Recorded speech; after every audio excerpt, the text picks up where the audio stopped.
Trump denounces anti-Semitism, reaffirms support for Israel at Washington events. Washington, former President Donald Trump took to the stage to denounce anti-Semitism at 2 events on September 19th. He also restated his commitment to support the state of Israel, saying, "Today we have to fight for Israel, but we're going to win the fight, so don't worry about it." Trump's speech at the Fighting Anti-Semitism in America event at the Hyatt Regency occurred shortly before another speech that he gave on day 1 of the Israeli-American Council Summit. The speeches come just days after the GOP presidential nominee survived a second assassination attempt. Trump's speech at the first event was preceded by remarks from Miriam Adelson, Jewish superdonor and owner of the Las Vegas Sands Casino. She strongly urged the attendees to vote for Trump in November, saying they should already have made up their minds.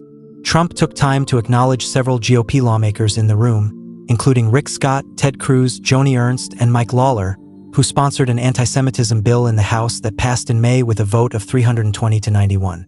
The bill, which is pending in the Senate, would codify a December 2019 executive order signed by Trump that would apply Title VI of the Civil Rights Act to Jews.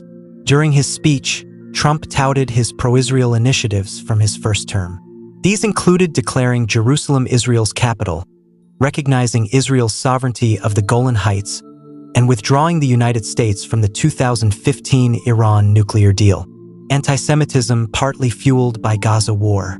Trump's remarks came after nearly a year of the Israel-Hamas conflict in Gaza, sparked by the October 7, 2023 attack on Israel by the terrorist group Hamas. Trump mentioned the attack in his remarks, calling it an atrocity and a wake-up call. The war has resulted in heavy casualties and a refugee crisis in the region, but also brought to light a political divide over U.S.-Israel relations. College campuses experienced a rash of anti-Israel demonstrations in response to the war.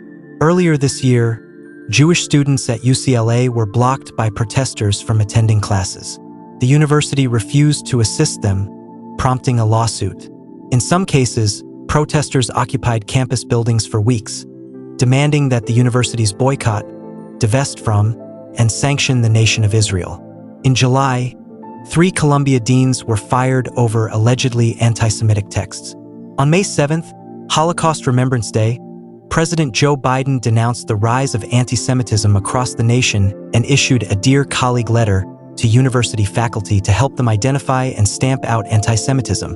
Addressing the Republican Jewish coalition virtually earlier this month, Trump said that if he were elected, colleges and universities that fail to deal with anti-Semitism would lose their federal funding and accreditation.